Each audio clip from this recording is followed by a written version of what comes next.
First friends කැම්පසයේ උපාධි ප්‍රදානෝත්සවය මෙවාර BMICH පරිශ්‍රයේ පැවැත්වෙනවා. ඉතින් මේ උපාධි ප්‍රදානෝත්සවයේදී බොහෝමයක් දෙනා උපාධි පාඨමාලාවන් සමාප්ත කරලා නැත්නම් මෙහි පළමු අදියරේ දෙවන අදියරේ සමාප්ත කරලා උපාධියන් ලබා ගන්නවා. ඉතින් අපි මේ වෙලාවේ ඔවුන් සමග පොඩ්ඩක් කතා කරලා බලමු මේ ජර්නි එක මේ ඔවුන්ගේ ගමන කොයි වගේද කියලා.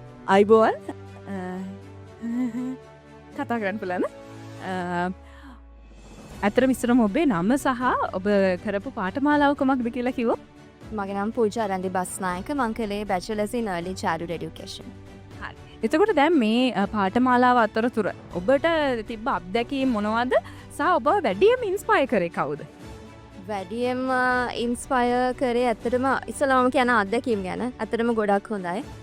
මොකද අපිට යාළුවොත් එක්ක එකට වැඩ කරන්න අවස්ථාව හම්බ වෙනවා. ඒ වගේම තනියම කොහොමද දෙයක් අපි හරි වෙලාවට කරගෙන හරි වෙලාවට අපි බාර දෙන්නේ කියන දේ ගැන අපි ඉගෙන ගන්නවා. ඇත්තටම කිව්වොත් කාල කල්පනාකරණය ගැන.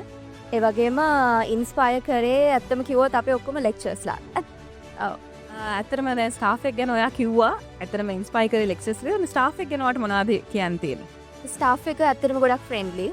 අපිට ගොඩක් උදව් කරා. අපි අහන ප්‍රශ්න වලට හැමදාම අපි කරදර කරලා මැසේජ් කරනවා මේ දේ මොනේ මේ දේ ඕනේ කියලා. හැබැයි ඒ දේවල් අපිට වෙලාවට ලබා දුන්නා. ඉතින් ඇත්තටම හොඳයි ස්ටාෆ් එක. දැන් ඔබ මෙතන එහාටත් මෙහි පාඨමාලාවන් තෝරාගන්න බලාපොරොත්තු වෙනවද? පොඩි බලාපොරොත්තුකුත් තියෙන. නමුත් මගේ ප්‍රධානම බලාපොරොත්තුව මොකද මගේ ස්වාමියා ඉන්නේ UK වල.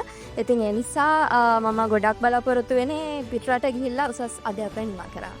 පිටරට යන කෙනෙක්ට මේ වගේ පාඨමාලාවක් කරොත් මොන වගේ ඔපචුනිටිස්ද තියෙන්නේ? ඔව් ඇත්තටම දැන් ලංකාවේ ගත්තොත් ප්‍රී ස්කූල් කියන දේ ගොඩාක් අර ලොකුවට දකින්නේ නැහැ. නමුත් අපි UK වගේ කන්ට්‍රීස් අනිත් රටවල් ගත්තොත් ඇත්තටම ලොකු තැනක් තියෙනවා අපේ මේ රස්සාවට. ඇත්තටම කිව්වොත් හොඳ අවස්ථා ගොඩක් අපිට පිටරට ගියොත් ලබා ගන්න පුළුවන්. ඉතින් ඔයා මේ ෆස්ට් ෆ්‍රෙන්ඩ්ස් කැම්පස් එක තව කෙනෙක්ට රෙකමන්ඩ් කරනවද? අනිවාර්යෙන් රෙකමන්ඩ් කරනවා. මොකද මං දැන් අවුරුදු 4කට කිට්ටුව මේගොල්ලොත් එක්ක වැඩ කරනවා. ඉතින් හරිම සතුටුයි. මං අනිවාර්යෙන් රෙකමන්ඩ් කරනවා. Thank you so much. ඒ වගේම සුබ පැත.